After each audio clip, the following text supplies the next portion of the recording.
So we are coming to an end on summer, and we're in September right now, and I have got to get in our cover crop. Now behind me this past week, we have been cleaning out all of the watermelon and pumpkin vines, and I'm going to be ripping up all this plastic, storing the plastic away in the garage for wintertime. And I got to get my cover crop planted before next month whenever we get our first frost. So for my fall cover crop, I chose oats and peas just because I had a problem last year of planting winter rye. It was a total mistake. I could not get that winter rye to kill out by the time spring came. So I'm not doing that mistake again. So I chose something that would completely die off whenever we get our first frost. So that's why I chose oats and peas, because once that frost hits, it'll kill it off and it'll be a really good organic matter on top of my soil that will protect from the dry air, the wind, and everything that will disturb your soil all through the winter. And now the peas will help put nitrogen back into my soil and keep it healthy for next year's planting. So that's why I chose those two things this year, and it'll just help keep all of my soil healthy all through the winter time. So this is going to take me quite a while, maybe even a whole week or two, to get this whole entire garden planted in this cover crop. And I still have to order some more cover crop. But I got 2 pounds in the mail today, and that's what I'm going to start with. So behind me, I planted cabbage this early spring, and this row right here had all my cabbage in it, and there's actually another row where you can't see in front of me that also continued and had cabbage in it. Well, since this one is completely bare, and it's been bare for a couple months, and I should not have done that. You should never leave your soil bare, and I've made a mistake, so I'm going to go ahead and get all of this planted, and hopefully it'll start growing and start protecting my soil, because you can kind of see the top is drying out a little bit. So once I get that planted, it'll help protect it all through the winter time. So this is what my cover crop looks like. Oats and peas.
Alright, you can see here I did that row back there and then half of this row, because I got some cabbage growing in half of this row. So that's all I'm going to get done today.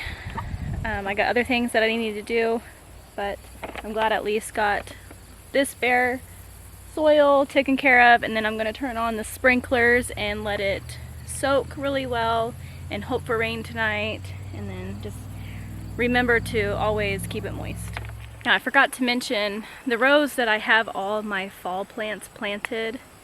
I am not worried about those because we have a ton of oaks around here, and when they start falling, the leaves, dead leaves, we take our lawnmower and we grind all of them up with the mower and we rake them in a big pile, and I'll take all those shredded leaves and I will lay on the rows that have all my fall stuff, because once the fall stuff come out, that's when I will place all the leaves on all those existing rows that need to be covered, because by that time I think it'll be too late to plant some of these cover crops. They just probably won't germinate very well and grow because it'll probably be cold through the night. One thing I would like to mention about the leaves, I only use it on the top layer of the rows, because if you end up turning it into your row, you risk losing nitrogen that way whenever you turn the leaves into it. The leaves will start robbing the nitrogen over time, and it'll take quite a process for all of that to break down and release nitrogen back into the soil. So I only use it as a top coating to protect my rows. I never mix in the leaves, just for the caution of it robbing the nitrogen out of my row. One good benefit that I have noticed using the chopped leaves is it brought in so many worms into the rows, and it was amazing. That's what you want. You want the worms to start coming into your soil. Worms mean healthy soil. So leaves are a great choice, along with just ordering seeds for cover crops. And there's all kinds of cover crops, so if you do your research right, and whatever you plant in these rows, see what your plants need, and then go off of that cover crop whenever you're choosing the seed. Now, I should mention that I did use a lot of buckwheat last year. Buckwheat is a really good crop. It's more of a summer crop though, but I have used it on 2 of my rows for a winter cover last year, and it worked great. But buckwheat is more like a green manure, and it's really good for your soil. So once it gets to the flowering stage, you want to cut it down and work it into your soil, or like I did on some of my rows, I just laid the buckwheat on top of my rows. That way they could be covered all winter from the dry air, and keeping it moist and not drying out the soil. So I have used buckwheat, and I really like using buckwheat, but I wanted to try oats and peas this year because of the nitrogen and all that. But I'm going to turn you around here. I'm going to show you some of the rows that we did a couple days ago to kind of start, hopefully to finish up planting this cover crop this next week. So last night we worked on putting cover crop where we grow our cucumbers. So both of these rows are done. My husband helped me knock that out yesterday. So moving right along, my next project will be probably this row. This is where I grew a bunch of our cool flowers this year. So I'm going to rip up all this plastic sometime this week, and I'm debating to grow buckwheat or oats and peas, which oats and peas probably be the best just for the nitrogen, because this row right here is more of our native soil. It doesn't really have that really good soil that we bought last year in it. It has some, but not a lot. So I'll probably do oats and peas in this row too. And then I ordered a 5-pound bag of cover crop that we're going to be planting in our watermelon and pumpkin patch.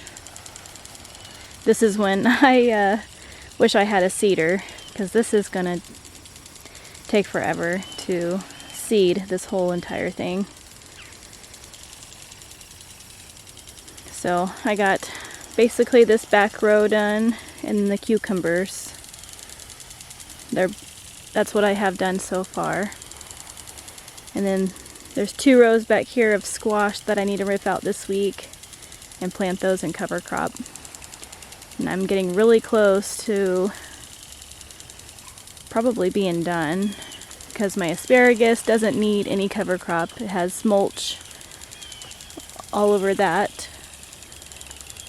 And then this empty row down here, this is where I put my garlic, so I won't be planting that until probably November. And then I got leeks in this row over here with my green onions. And then my lettuce is in this row. I need to plant some more this week of lettuce. And then this fall crop of cauliflower right here. And then some broccoli down there. And then this row is cabbage. This cabbage is doing really good. So I really won't be touching any of these rows until all the leaves start falling and when we harvest all of this. I will start covering these rows in leaves. And then we need to rip out all of these flowers. And I need to get this row planted in cover crop.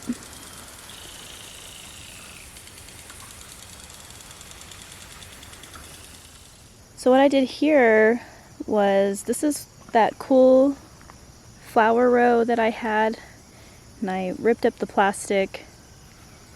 And then what I did was I ended up just mixing a bunch of stuff. I mixed in some daikon radishes, which daikon radish, long root, goes down into the soil and it pulls up some nutrients like deep down, which this row really needs because it has more of a native soil and less of the good soil that I mixed in.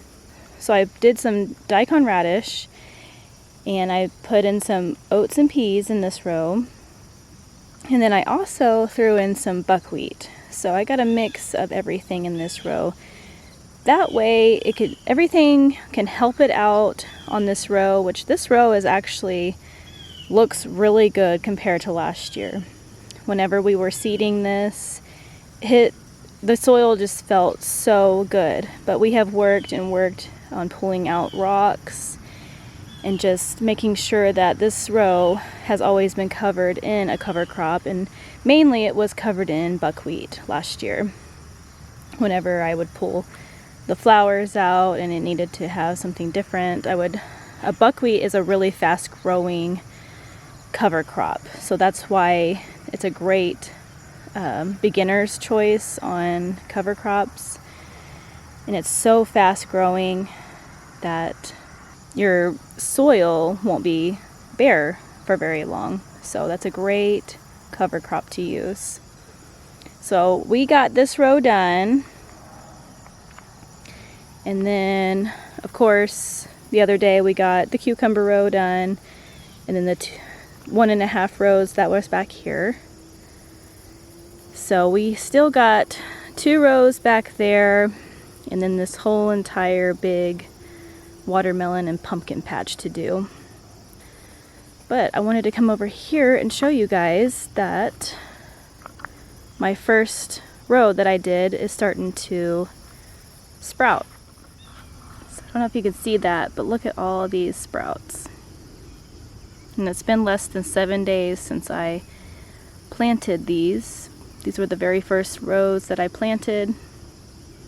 So it's looking great. It looks really good spread out on the germination. And then this one over here, same thing. You can see all these little sprouts popping up. And it looks like I might have to go on the left side, I don't know if you can tell, and put some more on the left side of this row. That way everything is good and covered for winter. But everything's looking good. So even the cucumber row, you can see that little sprout right there. We are getting some sprouts popping up in this cucumber row, so I guess by tomorrow or the next day, this row will look like the other one. So I started really learning about cover cropping when we actually first started laying this garden. I needed to learn everything I needed to know about a no-till garden. And one of the things that was popping up whenever I was researching no-till gardens was cover cropping. And I did a lot of research on cover cropping, and yes, it is very expensive, but I think it's very essential to have whenever you're doing a no-till garden or any type of garden, because you're putting nutrients back into your soil and you're keeping your soil covered and healthy. So that is one thing that I did learn about cover crop, is that it's very important for your garden. Now, cover cropping can be pretty expensive and time consuming, which once you get used to harvesting and pulling out the vegetables out of your row and cleaning up your row, and you can get that seed right into the ground to start growing your cover crop and getting into a routine of doing that, it's going to improve your soil, you know, time and time again when you keep doing that. So fall is one of the most important time of year to get a cover crop in before winter starts coming on, because the winter air, the snow, rain, everything that can disrupt the top of your soil and dry it out, it's not very good. And you probably won't get a lot of worms and all the good microbes. Everything would just die off if you didn't have anything into your soil over winter. So having a cover crop brings in those microbes and brings in those worms and makes everything just so healthy. So last fall, it looked so beautiful in this garden when I had all the cover crops growing. I mean, even the winter rye was beautiful because it was green all winter long, and it was just like nice seeing something green growing in the garden whenever it's in the dead of winter. But I will not use winter rye for my garden purposes ever again. But the buckwheat was beautiful in the fall last year. I mean, it just made everything look so clean and just really pretty. And the good thing about buckwheat is whenever it flowers, you should see the bees that come on this buckwheat flower. It brings all the good pollinators in, and they love buckwheat flower. So that's another good benefit of having buckwheat growing into your garden, is the honeybees that come in. I mean, we had so many honeybees last year. It was crazy. So having all that come in is really good for your vegetables and your fruits. So this morning I ripped out all of our last row of flowers. Got them all cut down. It took a long time this morning, and then I just put them in a huge pile behind me. I don't know if you can see that. So now I just need to rip up the plastic and remove the stems and roots and get it all kind of worked up for the cover crop to go down. So my 2 front rows are almost done in cover crops. So I just need to take the pile of flowers here and go put them in the wood line, get rid of them, and I can plant my cover crop.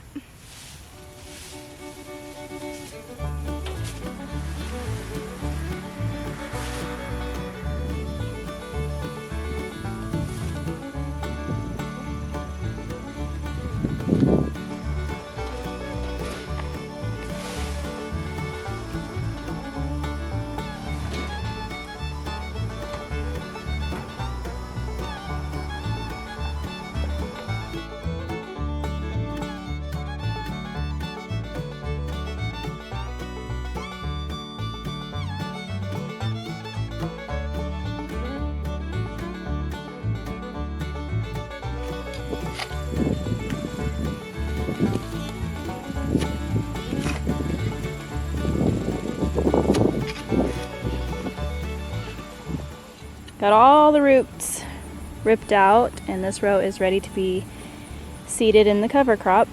And I'll probably do the exact same thing as I did over here on the other flower row, is just do a mix of cover crop. That way this is getting the same type of nutrients and everything that it needs, because this is the same. It has more of the native soil, so be perfect just to mix all this cover crop.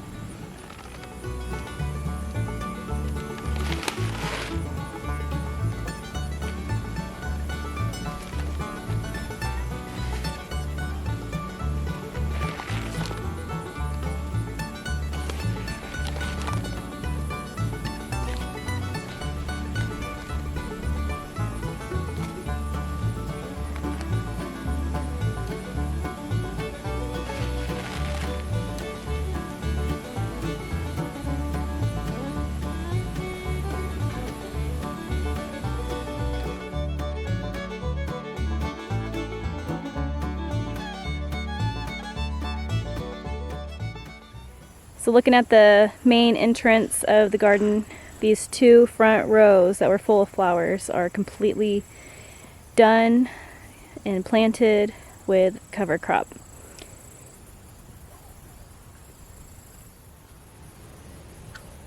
I don't know if you guys can see this, but this is the next day. Look at all these sprouts on the cucumber row. They're all starting to come up. A lot of these sprouts are starting to come up. You can see how big these cover crops are getting.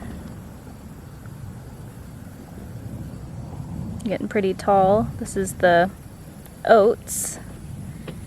And some of the peas are starting to sprout. You can see right there. So this morning I started on the watermelon and pumpkin patch. I ripped up all the black plastic and I have it all out here drying in the sun so I can store it in the garage. I want to make sure it's all dry and no moisture is on it. So what I'm going to do now is I'm going to start seeding all of that dirt. And after I ripped up this black plastic, I took my hoe and I did the whole entire area, got the dirt all loose. So it's been sunny out right now, so it's a perfect time to start seeding everything. I'm going to get that started so I can be done.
So I barely had enough seed for this whole area, which I'm a little nervous. I wonder if I should go and try to get some ordered that will come in tomorrow if I could, but a lot of these seed companies takes a while for them to send to you.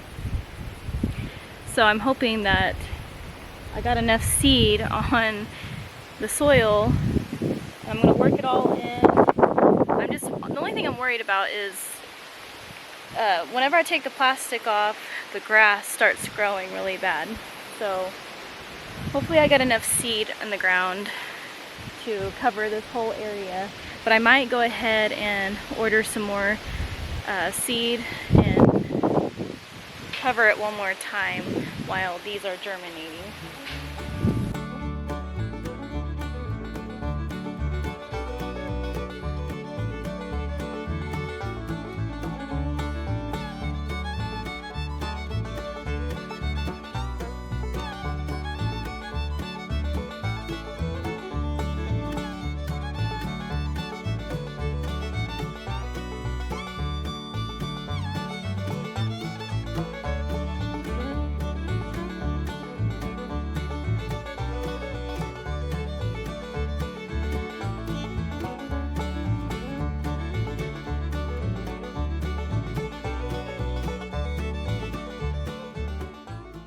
Okay, I did it all by hand, and of course my rake broke, so I had to bend over and literally rake it all by hand. I'm a little sore, but it's all done. And for extra purposes, I am going to order some more cover crop for this area just to make sure that it's good and seeded all over, because I want to make sure this is going to have a good cover all through the winter, and to make sure that there's enough seed growing in all the areas so it'll smother out whatever grass is going to pop up through here, because we're still getting pretty warm days and we have about a month until our first frost. So, and grass can still basically grow after your frost, so I want to make sure I get a jump start on getting all this seed growing before the grass starts growing.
So it's been about a week, not quite a week, but this cover crop has grown so fast. I am going to show you guys how quick this stuff has grown. Now, I'm basically done planting for right now. Those 2 rows of my squash, I have some pumpkins growing right now, so I really don't want to rip that out right now. So I might just have to use some fallen leaves that we're going to chop up to put on the row. So we'll just have to wait and see when I harvest those pumpkins and go from there. Walking into the entrance of the garden, this is one of the flower rows, and it's grown so much since I planted all that. And then straight on the other side, same with this row, it's grown quite a bit. And then looking straight on at the cucumber row, you can see how tall these have gotten. I mean, look at that.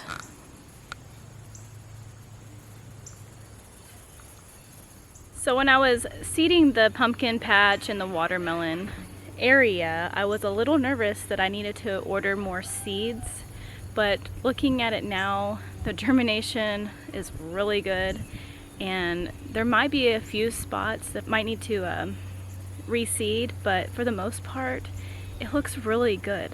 And I will turn you guys around so you can see what it looks like. So walking over here to the watermelon and pumpkin patch, look at this. It's so green.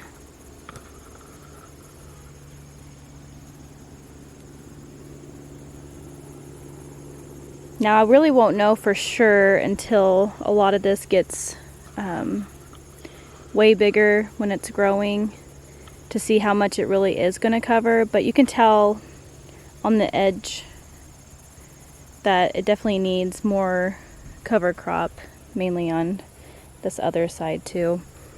So I'll just have to go in on the edges, because that's where most of my grass actually grows. I pulled out lots of weeds right here whenever we cleaned up this area not that long ago. So that's an easy fix. I'll just go on the outskirts of this whole entire area and reseed. And I'm just waiting for these two squash plants to kind of die off, which we're going to be getting pretty cold this next week through the night, so it won't be long and I'll be ripping this up and seeding this little tiny corner. But I am so pleased so far with how everything has germinated, and everything looks so green. So happy with that. Now walking back here, the very first row that I planted. Now you can still see I still haven't reseeded on the left side, which I'm going to. I ordered some more seed. Let's see if I can get down in here. You can see how tall these are getting. Those are the peas. And then the oats. So they're looking really good.